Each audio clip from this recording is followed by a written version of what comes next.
Last time we took a look at the introduction of a new food group into the human diet when Adam and Eve were driven out of the garden, where God told them that now you're going to need to start eating these green leaves, these herbs, like we originally gave for the cattle and the other animals. Now you're going to need to start eating those. And we noticed some very real reasons why, and we looked at magnesium and the role of magnesium depletion in the body and the devastating effects that has on many, many aspects of physiology. And we realized the love and the wisdom of God just in the role of magnesium related to magnesium depletion due to stress, to anxiety, to fear, to guilt, to sin. These emotions, these mental changes, these psychological changes, this response of the brain to sin now being part of human existence is magnesium depleting. And from the very first day, God said, eat the greens. But of course, there's lots of things in greens besides magnesium. And we're going to take a look at some further things along that line tonight. But before we go farther into some of the things found in the greens, you know, greens don't taste as good as mangoes, right? Yeah, there is something about them that's not quite as appetizing or as tasty as the mangoes and bananas. As a matter of fact, one of the advantages of the green smoothie is we take about this much fruit in the blender to make the rest of those greens palatable. And there is an aspect in which they are not that tasty or that good. They weren't part of our original plan. Our taste buds aren't really adapted to them in that sense. And God makes use of that to explain some important things to us in the scriptures. And probably the best story to take a look at that is at the time of the Exodus from Egypt. As they were preparing to leave, God, as a special object lesson to them to be perpetuated throughout their generations on an annual basis, besides the Passover lamb, which was slain and the blood put on the doorpost here, there was something else they had there. They had the unleavened bread, and they had it with bitter herbs. Why did God bring the bitter herbs in here? You know, if you think about that, there is why did he choose to make that part of this experience, which would be immortalized and repeated over and over every year, to remind them of something here? There was a significance to the bitter herbs here. Ellen White makes a nice description here. She says, the Passover lamb was to be eaten with unleavened bread and with bitter herbs. This was to keep in their minds the cruel bondage they had suffered in consequence of their sins and forgetting God and breaking his commandments. Eating the bitter herbs was to remind them that they would reap the fruit of their doings, however unwelcome it might be to them. The eating of the bitter herbs was also for the purpose of raising an inquiry in the minds of their children as to the reason for doing this. And then the parents could relate to them their sufferings in Egypt and the wonderful power of God in their deliverance. And next time you make a dandelion smoothie and it's a little on the bitter side, remember, God has a lesson in there for you. And it's part of the medicine we take in this world. It was given to us because he loved us. Same reason he gave the Passover lamb, because he loved us. The same reason he gave himself. Everything that God has done for us and to us is for our sake, for our benefit, including the bitter herbs here. And of course, as we mentioned earlier, they can impart a strength, a power of endurance, a vigor of intellect that are not afforded by the more complex, rich diet. As you went through supper tonight, how many of you saw the big bowl of greens at the beginning of the line? How many of you took a big scoop and put that on your plate along with the rest of the foods? Okay, well, hopefully then we're getting somewhere with this talk, making some inroads here. You're adding those dark greens to your meal plan there. There was an interesting study they did in a group of athletes. These are not sick people suffering from diseases. These were top athletes that did not marathons, but these were the ultra runners. They were they do 50 and 100-mile type races, the real ultimate runners. And they were also did it on a group of CrossFitters that, again, do these multiple different types of exercise. And they took this group of athletes that was already extremely healthy on the top edge of their game, with the best, health program they would come up with because they were competing and they did everything to keep their bodies in the best shape. And the only thing they changed was that they would give them a quart of green smoothie to drink every morning. And that was the same type we've been talking about here, half fruit, half dark greens, and blended up and made into a green smoothie. And they'd have a quart a day, and they did it for 6 weeks. And they were all amazed at the change that it made in them. Now, we're not talking about somebody that's sick and we're reversing disease here. We're talking somebody that's already in peak physical condition, and they noticed a huge difference in their abilities, increased energy, the amount like they're running, and they've got this increased endurance where normally they would start to feel a certain lag and a burnout at a certain point. Now it's like they're just floating on air and kept going. They really could notice the difference and their energy level, their endurance. But one of the most impressive was in the recovery times. After you run one of those marathon or marathon plus races, what happens to you after you've put your body to that extensive endurance? I mean, for the next week and a half, you are recovering because you have really pushed yourself over the limits. And they were finding what recovery times that would normally take them at least a week or more to come back from, in 2 or 3 days. They were fully recovered, the soreness was gone, their energy back, they were ready to go again and run another race. A huge difference in the energy, the recovery time, the endurance that these greens bring. And so I recommend them to you, not just to recover from disease or to keep from some disease, but for your peak performance in everything in life. There is something in these greens that God has put there that we need that will make a huge difference for them.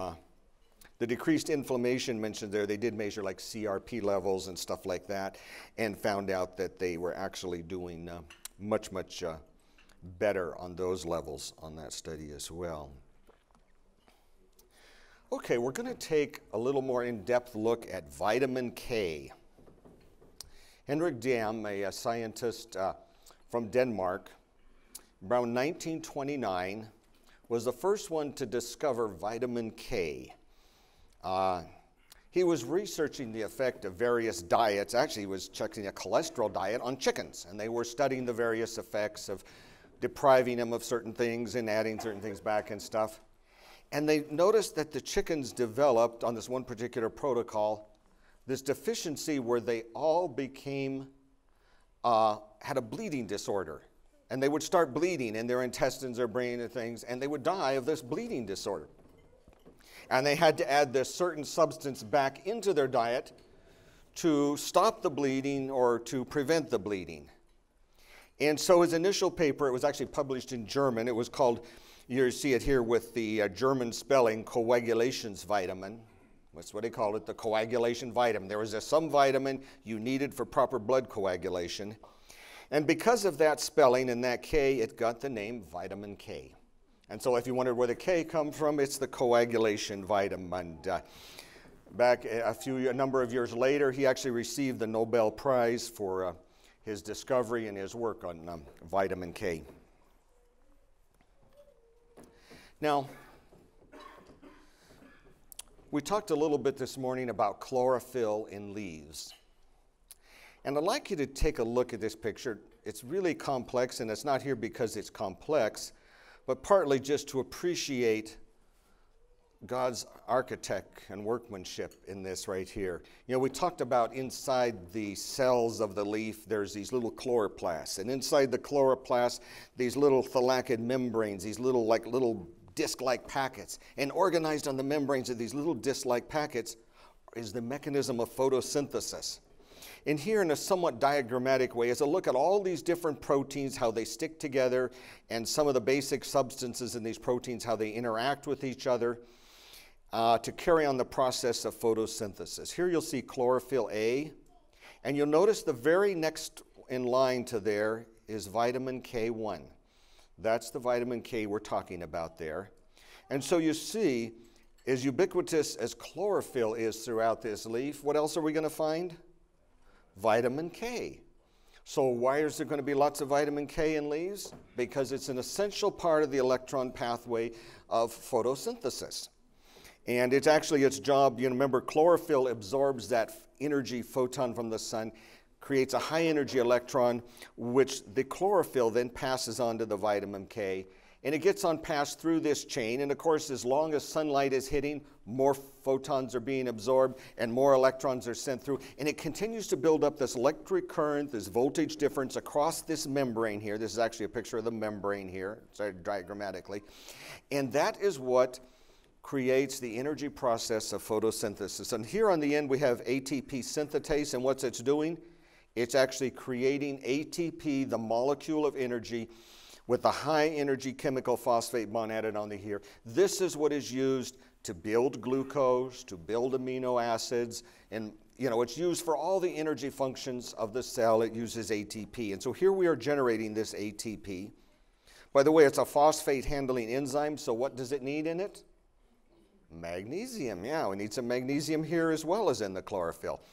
And again, we find the leaves are full of magnesium for many reasons. And of course, our bodies need to be full of them. But our point here is to look at the vitamin K, the one that passes this on right here, as being extensively present. You remember a slide I showed you in the first lecture that was showing how much more of different nutrients were in the greens of a beet rather than the root of the beet? And the very last one on the list was vitamin K, 200,000% more. Well, and that's the reason, because we're using it for photosynthesis there. That's why the leaves need all this vitamin K. Of course, we need the vitamin K, and so we need to be eating these leaves here. In the human body, however, vitamin K has a totally different function. It's amazing how God can take something and he can use it for one thing here. Now he can take it over here. It's got a dual function. Use it for totally different reasons and methodologies over here. And in the humans, it's not used to pass along high energy electrons. It has a totally different function.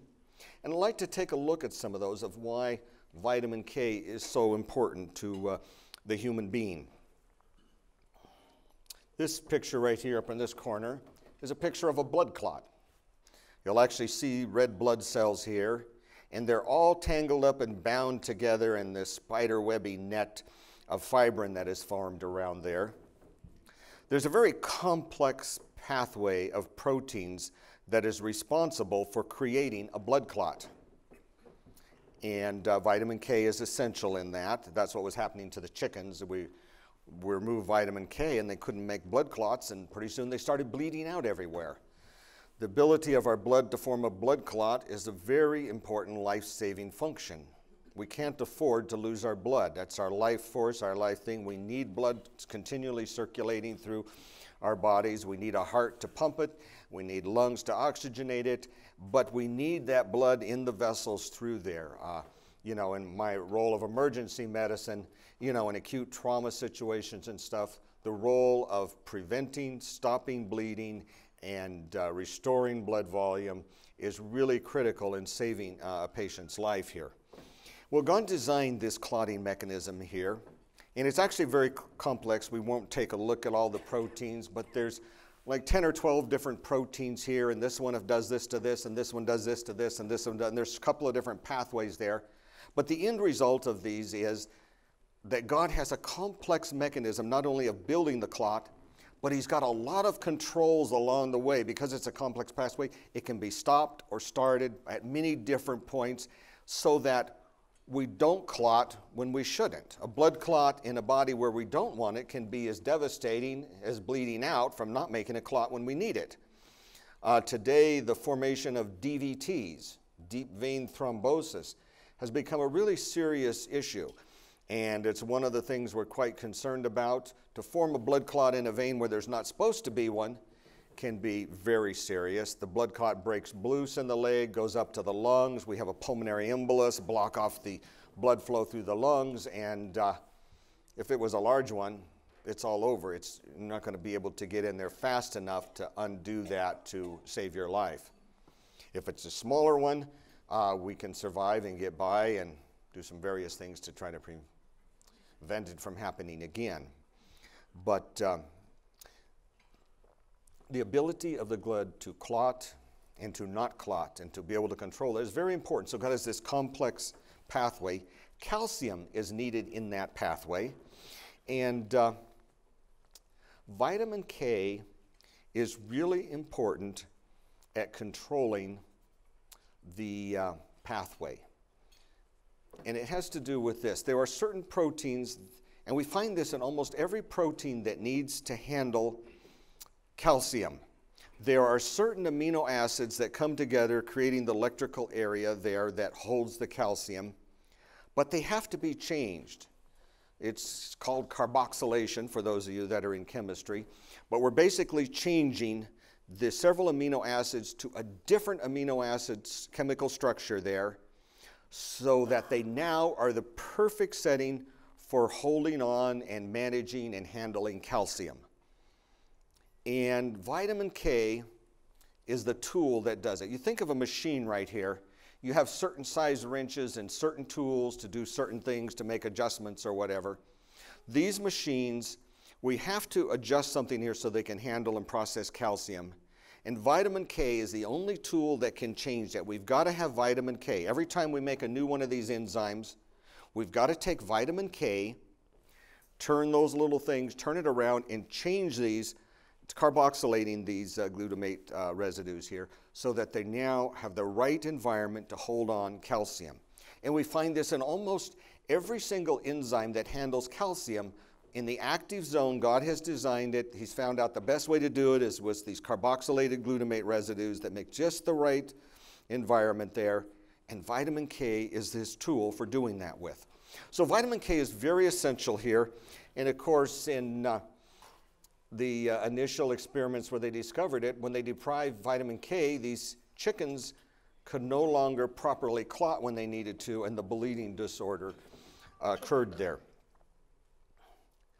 Now, there is another aspect of vitamin K metabolism here that's interesting to note, and that is that the body can recycle vitamin K. In other words, vitamin K, when it goes up to carboxylate one of these glutamates, it comes in what they call a reduced form, but in the process of carboxylating that, it itself gets oxidized. And rather being just destroyed and wasted, in other words, a disposable tool, you use it once and you throw it away, God made a couple of enzymes whose job is to reduce this oxidized vitamin K back to its reduced form so we can use it again. And so there's two enzymes whose whole job is just to take vitamin K that's been used up and turn it back into active vitamin K so it can be used again. A really nice little recycling system there so we can keep using the vitamin K.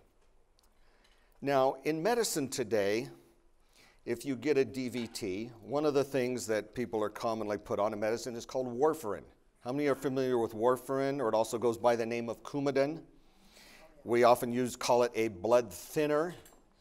Its job is to keep blood from clotting. Well, the way warfarin or Coumadin works is it goes to this recycling system and it blocks it up, it jams it up. And so every time you use a vitamin K to try to activate one of these, it's used up, it's done, finished, it has to be discarded. It can't be recycled and used over again. And when you stop this recycling cycle, the body is very quickly depleted of adequate vitamin K to do its job, and so the blood becomes thinner. It doesn't clot. So we've stopped this clotting mechanism. And of course, the doctors are always trying to get just the right level because we want it to stop clotting enough that you're not, forming more DVTs, but we don't want it to go too far so that you're bleeding out in your brain or in your stomach or somewhere else. And so we're always in that try to balance there, trying to block it down to here, but not too far. They keep checking the INR regularly, adjusting the dose. And of course, it's sometimes difficult to adjust the dose because everybody's diet changes. And what's in the diet? Varying amounts of vitamin K. So we're continually working on that. But that is one of the places you can see the balance that is going on here with that. Of course, to get everything right, getting the good levels of vitamin K in the body, we're back to the green leaves. Remember, they're 200,000% more vitamin K there. So there's plenty of vitamin K out there in those leaves, but we need to bring them in and to utilize them in the body on a regular basis here to have all of this working properly. Here's a picture. Anybody recognize that picture? That's bone. Yeah, I heard somebody say that's a bone. That's a cross-section of bone under a microscope.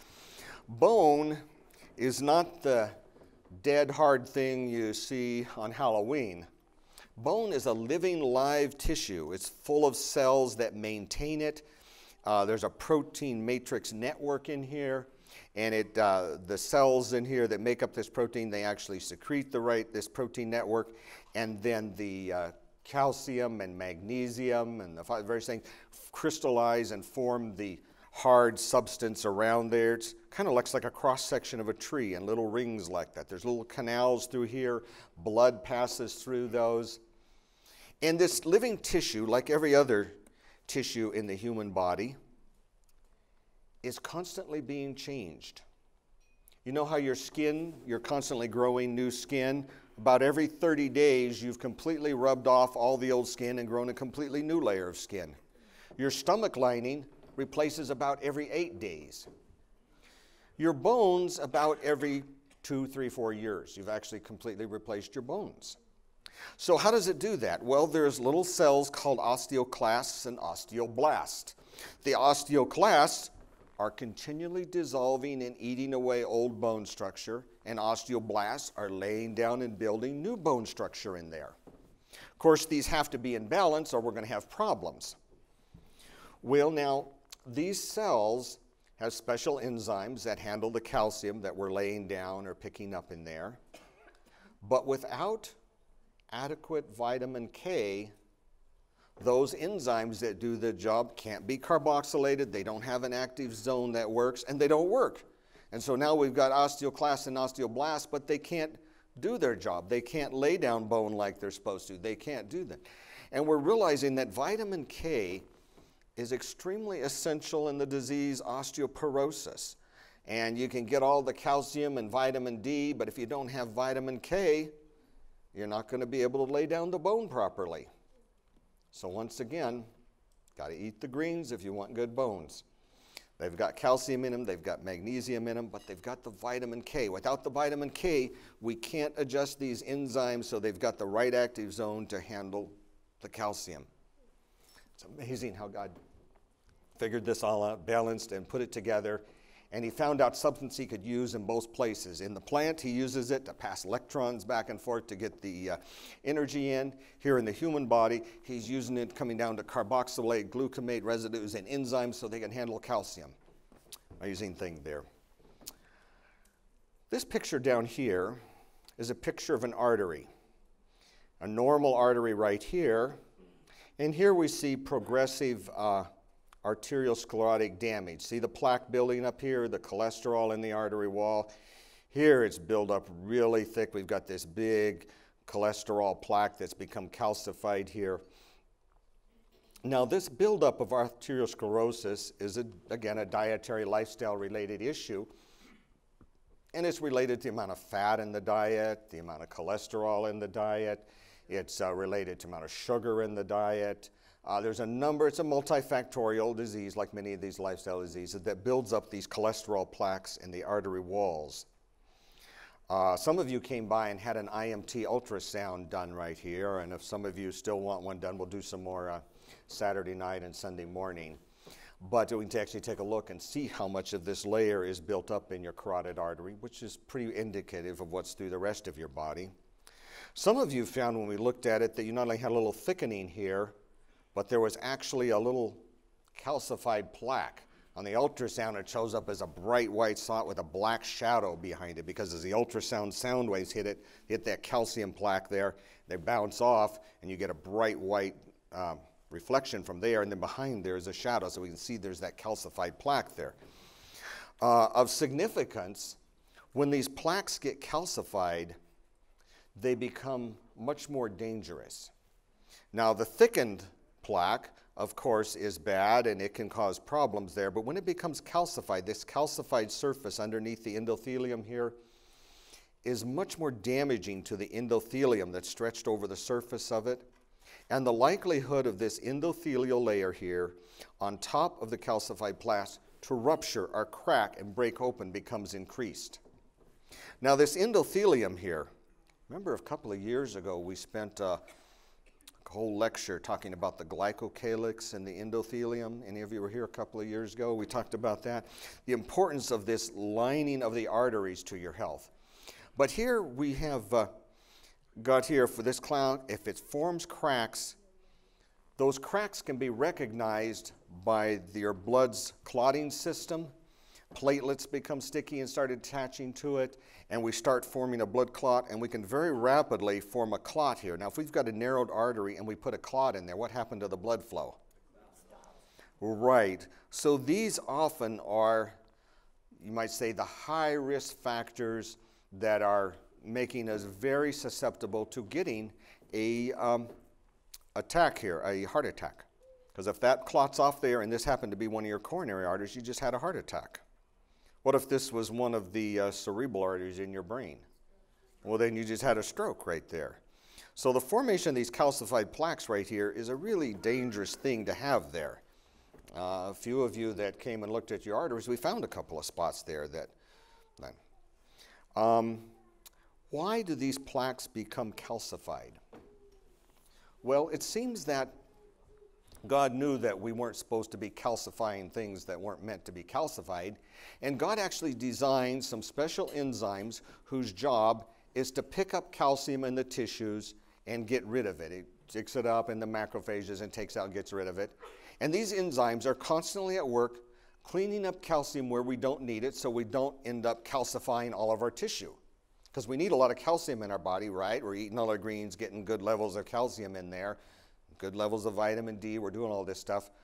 But we want the calcium to be forming in bones, we want the calcium to be available for muscle and nerve reactions, but we don't want calcium just crystallizing out and calcifying tissues in the body. And so God designed these enzymes whose job is to pick up all of this calcium and get rid of it for us so that we don't calcify where we're not supposed to. Of course, these enzymes, guess what they need? Well, we've got to carboxylate the glutamate residues in the active zone so they can pick up calcium. And what does that take? Vitamin K. So we've got to have vitamin K if we're going to activate these enzymes so they can work for us. An unactivated enzyme is totally worthless. You can have the DNA code, you can be making all these things you're supposed to make, but if the vitamin K isn't there to finish the job, they're non-functional, they don't work. And so if we are running vitamin K deficient in our body, if we are depleted because we haven't been eating the greens, what happens to all those enzymes? They're just not working, they're not doing their job, and so what's happening? We're building up calcium in these arteries right here. The good news is that this is a two-way reversible process, not only, as we've spoken many times about reversing the cholesterol plaques, but this calcium. By taking in adequate vitamin K, we can actually activate those enzymes and they can start cleaning up the calcium here. Now, it's not going to happen overnight. This is going to take a few years, but we can start the process going in the right direction. We can activate all those enzymes and they can start cleaning this up and they can prevent further. So they will work. We've just got to activate them and we've got to have the vitamin K, and you need to be taking it in on a regular basis to get it to work there. Here's a picture. This is the spine. This is a lateral view of the lumbar spine. See the vertebrae here. This B right here is a fairly normal. Now right in front of this spine at this point, this is anterior. Posterior, this is where your spinal cord is going out here. This is the back. The front is out this way. Right here in front and right in front of the spine is the aorta. And normally on an x-ray you shouldn't see the aorta. The x-rays go right through it like they do other soft tissues. Now take a look at this picture here labeled A. Do you see the aorta outlined there? What's happened? Yes, the atherosclerosis laying the artery has become calcified. How much calcium is there? I mean, do you realize there is as much calcium in that artery as there is in the bone? That's why this disease is sometimes called hardening of the arteries. These plaques become calcified, hardened, very disease prone.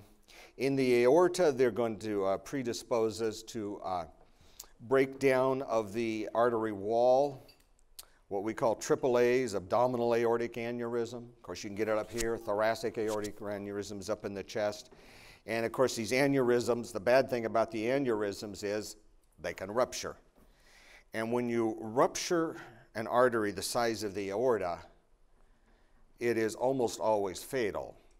You know, to be able to get emergency care fast enough to save your blood supply fast enough to keep you alive until we can go in to do something to fix that, it is unusual circumstance to be that lucky to survive one of these. Most of the time, a ruptured AAA or a ruptured thoracic or aorta becomes a fatal event here. One other thing we should mention about vitamin K is they're now realizing that it has a role in cancer prevention and preventing and treating cancers, certain ones at least. Prostate cancer, 60-some% more prostate cancer if you have a low vitamin K level. Yeah, big difference there. There were some myelomas, lymphomas that we have found that are, you know, positively affected by having good vitamin K and certainly at higher risk missing them.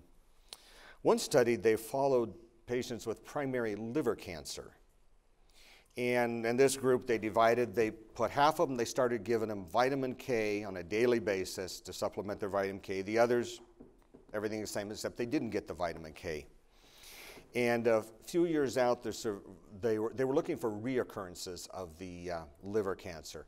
And in the group that was getting the extra vitamin K supplemented back, they had 13% reoccurrence. In the group that was not getting the vitamin K, they had 55% of them had gotten a reoccurrence. So there's some role that vitamin K, and I can't tell you the mechanism or how it's working because we don't know that yet, but vitamin K is playing a role there as well. And much as we talked about magnesium earlier, the role of vitamin K in the body is that most Americans are running significantly depleted of vitamin K. You know, we're just not eating the greens in this country and we're not getting vitamin K. And unless someone's taking vitamin K supplements, they're not getting enough vitamin K and they're running vitamin K depleted. And all these processes we're talking about here are not working adequately. Blood clotting's not working right. The bone formation's not working right. I mean, osteoporosis is almost universal in America. I can put up almost anybody's x-ray, you know, by the time they're 50 and you can show significant thinnings of the bone. You just, you know, to find somebody with normal bones at an old age is a rare occurrence. I remember one day in the ER, I was quite surprised. Yeah, I went to pick up, this is a few years ago, we still had a paper chart back then, but I went to pick up the chart, and on the top, the demographic information's there, and there was a 3-digit age. Now, I don't normally see that, but this was 102 years old. It was a little Japanese lady, and she had fallen down, and so her daughter had brought her to the emergency room, so I examined her, and I ordered x-rays of everywhere she was hurting from the fall. And when I got back the x-rays and put them up on the view box, yeah, we didn't have digital, we still had film x-rays then, put those up on the view box, and I was shocked. her bones were as dense and solid and hard and white as a teenager. There wasn't a trace of osteoporosis at 102 years old. And so I said to her daughter, who translated for her, her mom didn't speak any English, only Japanese. And I said, you've got to tell me what you're feeding her, because look at this. And by the way, she didn't break any bones. She was fine. She wasn't hurt at all. But I said, you got to tell me what you're feeding her. And she says, oh, she won't eat any of our food. Only thing she'll eat is her rice and vegetables. She won't eat any of our food. You see, they had come over here to America now, and the family had adopted the American diet, but Grandma still wasn't on the American diet. She was still on her rice and veggies that she had grown up on, and it showed in her bones. You know, the diet that includes these foods provides the good health, whereas you start eliminating those, they don't, and so we get the problem with blood clotting. By the way, an interesting case of vitamin K supplementation you may or may not be aware of is in newborn babies. There used to be this problem where a certain percentage of newborns would get a bleeding disorder. They would bleed out into the brain with very serious, often fatal, if not fatal, usually permanently brain-damaging issues. And they could get bleeding other places, this bleeding disorder of the newborn.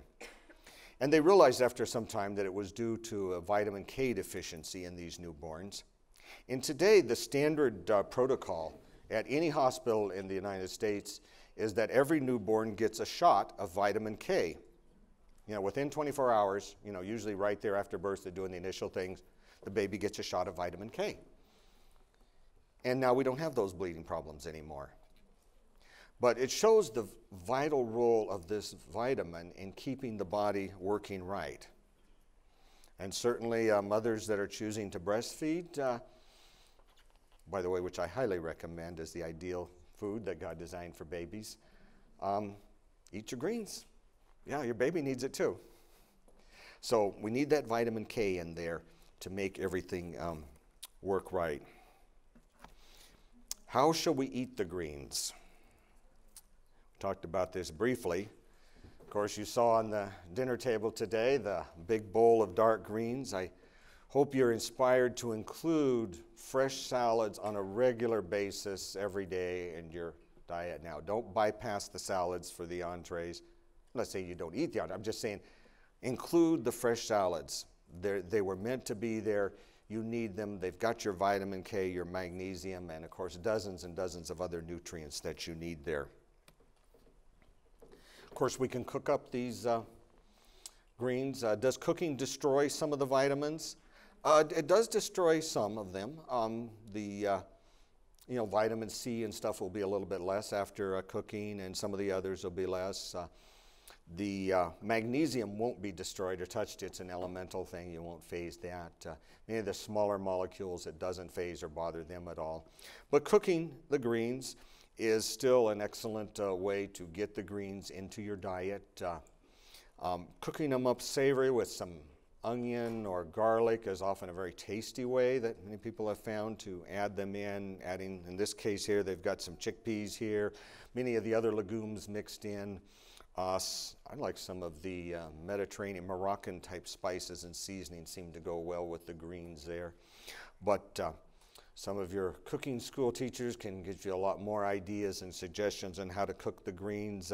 You can also add greens to other dishes where they don't become the major, I'm just eating greens, but you're cooking up a pot of beans, shred up a leaf of kale and mix it in there. It's a little bit all through there. And many other dishes you're cooking up and fixing up, you can add some, little kale or spinach shredded up in there to it, and it really, cooking up various other steamed vegetables. Hey, be sure and throw some parsley in with them. Shred up some more spinach and mix in there. It's just mixed in there a little bit, but you're getting that extra magnesium, extra vitamin K, trying to boost these levels of things that most of us are deficient in. And we really want to get those back up there so we're optimizing our thing. And of course, God's gift to the final generation, green smoothies. No other generation in the history of the world has had access to these. But God knew we need them, and so God invented the Vitamix. And, Here's one of my kitchen here. I filled it full of fruit. And anybody recognize those greens? They're carrot tops. Yeah, I got a bunch of organic carrots at Whole Foods, and they come with all the top. Hey, I saved those greens, put the tops in. I usually take the stems off. There's not too much nutrition in stems, whether we're talking about kale or carrots or beets or many of these things. There's not too much in the stems. But the leaves, all the leaf parts are really is where the nutrients are located there. So that's a whole bundle of carrot tops there in this particular one. It's very quick to make. You just throw in your fruit, throw in your greens, either pour in coconut water or throw in just regular water, or some people add pineapple juice. Adding a banana or a mango is a little bit sweeter if the greens are a little too bitter or not tolerable to you. You know, use some of the sweeter fruits. Include a mango and banana in addition to some of the more milder, blander fruits. It'll make them tastier there. And then, of course, just liquefy those and drink them down. And they'll keep a day or two in the fridge, you know, so you can make up a couple of quarts, stick them in the fridge, and drink it over a day or two. They're still fine for 1 or 2 days there. And then very easy cleanup. I mean, you take this to the sink, turn on the water, rinse all the green out of it, shake it out a second time, and set it there to drain, and you're done. I mean, it is really a fast food. You know, we're on the fast foods today. Green smoothies are a fast food. They take just minutes to make and clean up and provide tremendous amount of energy and staying power to start your day off with. So God's gift to us in the final generation here. Healing properties. You know, we haven't mentioned really medicinal properties in the green herbs. There's whole encyclopedias of herbal remedies, and I'm not going to talk about those because I don't know a lot about them. But there are different ones that have different almost medicinal type properties and that can be used wisely in different ways. And certainly are probably milder and less damaging than the drugs that we doctors prescribe for various ailments. So be open to the thoughts of herbal remedies there in place of some of the harsher, more toxic drugs that we prescribe there as we look at some of the healing things going on there. That's my backyard just last week. I snapped this picture while I was putting these slides together for you to see what was there. A few months ago, that was bare dirt out there. Went out and started planting. You know, greens are easy to grow, and it doesn't take too much work to do it. Let's see, I had some other. Anyway, they're easy to grow, and you're better off with fresh homegrown greens than anything you get in your store. One of my motivations to do this, I realized early on last summer I was studying and reading this and realized, wow, I really needed to increase the greens in my diet. And so I started making green smoothies. And one thing you'll notice when you start making green smoothies on a regular basis is you're always going to the store to buy more greens. I mean, you're going through bunches of kale, and the people look at your cart, you got all of these kales and parsleys and all this stuff piled up in there, and, you know. Anyway, but I also was noticing, not only was I buying lots of greens, but I was noticing those greens did not look that good. A lot of times they're kind of wilted, they've been there for a few days. Some of them even starting to turn a little yellow there, you know, along the edges of the kale and stuff. And I thought, man, is this really the best option right here? I looked into it and I found some interesting stuff right here. Here's a good example here with broccoli. Now the difference between broccoli in the field, in your garden when you pick it, and the difference in broccoli that has been picked commercially, put in ideal storage conditions, ideal packaging, shipping conditions, gotten to your grocer, and your grocer has put them out there under the little misters for maybe 1 day or 2 days. And they've done some research where they've actually checked the various nutrient levels there. And you'd be amazed at how rapidly greens lose their nutrients. Glucosinolates. Anybody know what those are? Those are the class of phytochemicals that we realize now are responsible for the cancer beneficial properties in here. Between broccoli and cabbage and kale have these glucosinolates in them, and they can prevent cancers, and they can actually reverse many cancers. Many people are now realizing that, hey, you got cancer, let's start juicing cabbage. You know, we want to get lots of this stuff in here. What you buy in the store may have already lost 80% of its glucosinolates. The flavonoids, down 75%. Vitamin C, down 50%. And this is similar across many other categories of greens right here. Once you cut them, things start changing. And so there's certainly advantages to going out and starting your garden in your backyard. And I want to stress how easy it is. I mean, God has advised in these last days of Earth's history, as we look for the things that are coming upon this earth, to get out in the country where we can grow a garden and raise our own food. And as you think along those lines or start moving along those lines, don't forget the greens. It's the easiest food to grow, and it's probably the most nutritious food to grow. It's available year-round. You can only pick apples in season. Tomatoes, a little bit longer season through the summer, depending on how you plant them. The same with most vegetables that fruit. You can only get them in certain seasons, and you've got to work and grow them for a long time. But your greens are there pretty much year-round in most climates. Certainly here in California, you know, I put mine in a couple of months ago, and now they're just growing way faster than I can juice them. But they're very easy to grow. You can get these little plants from the nursery and put them in, but what you're going to find is greens are really easy to grow from seeds. And maybe you haven't tried it before. Plant some spinach seeds and get started. Get some kale seeds, some broccoli seeds, some various, you know, Swiss chard, some of these seeds, and start planting some of those seeds and see how amazing it is they grow. And one of the things that's very impressive is you don't have to have full sun like you do for many, you know, if you're going to grow tomatoes and eggplants and squash and corn, where do you need to position your garden? Well, out where it gets full sun. You need sunlight to grow all of those fruits and stuff, to make all of the, carry on the photosynthesis, to make all those sugars, to make the fruits what they need to be. But not so the greens. That spot in my backyard right there has a huge oak tree beside it. It gets a few hours of sunlight a day.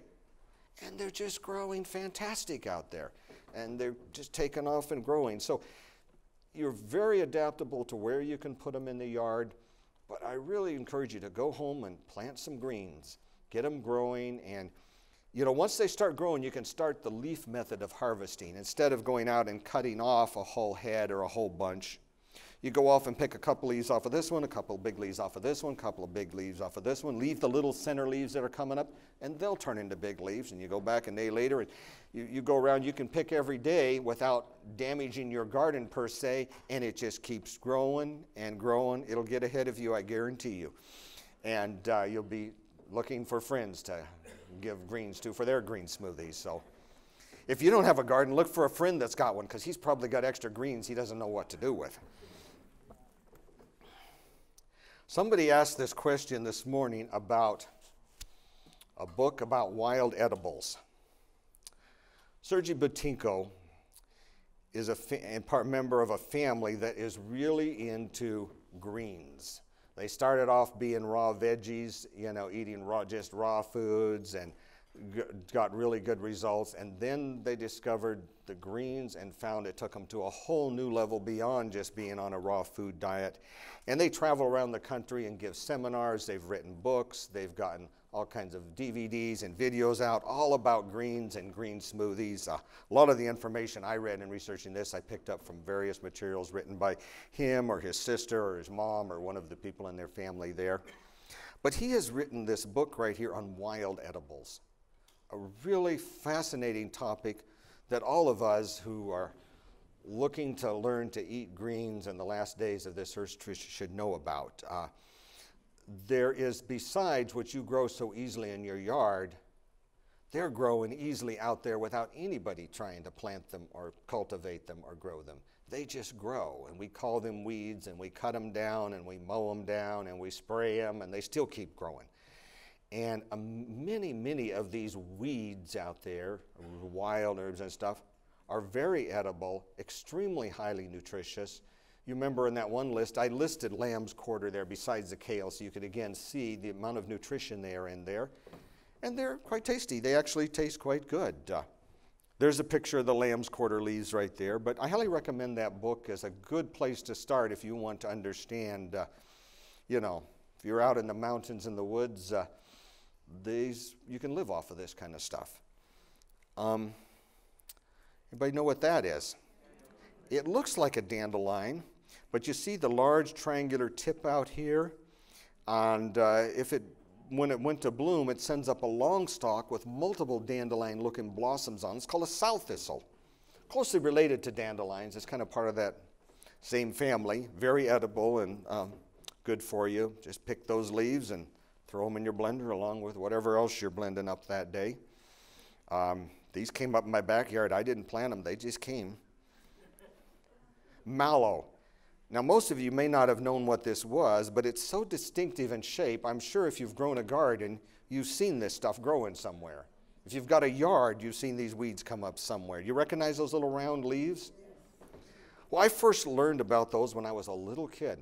You see, my grandmother would go out and pick those leaves. She let them grow. I mean, they would go. They get some good soil. You know, they're 3 feet tall. And she would go out and pick those leaves and cook them up as a green, like we would cook up spinach. And she had done that all her life. Her mom had taught her that. She had done it since she was a little girl. It just was part of, hey, that's one of the things you ate. It was free, and it was nutritious. It tasted good, was good for you, and was considered part of the diet. Don't be afraid to add mallow to your green smoothies or steam up a pan full. There's your dandelion.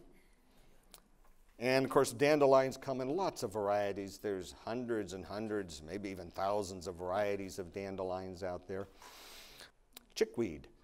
You know what these are little teeny leaves. This is a fairly close-up. Little teeny leaves. It gets in a little mat, only 3 inches to 4 inches tall maybe, but it's just full of these teeny little leaves. I think it got its name because the chickens like it, gobble it up. But again, another delicious wild edible that's out there growing for free.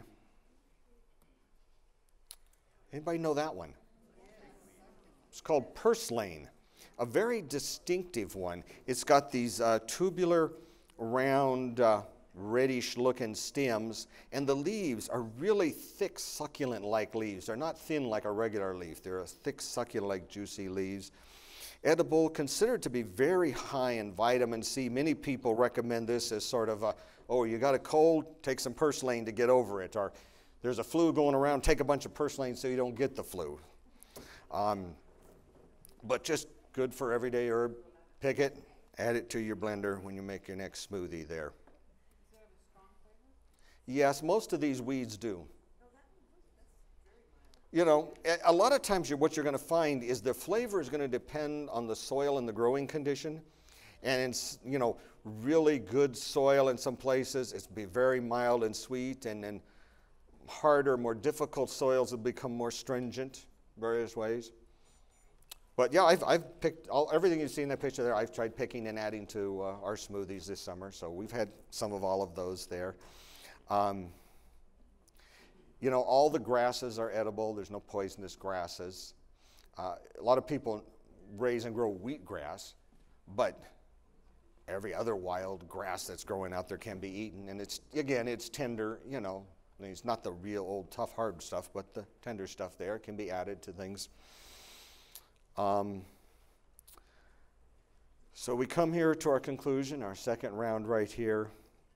God's advice is to eat the green herb of the field, and hopefully what we've shared with you in these two presentations has added a new food group to your menu on a regular basis, and you'll come back next year with all kinds of testimonies of the wonderful things that has happened to you in the year in between with the green smoothies and the salads and the wild greens and all the stuff that God's put there for us, the bitter herbs, part of our sojourn in this world.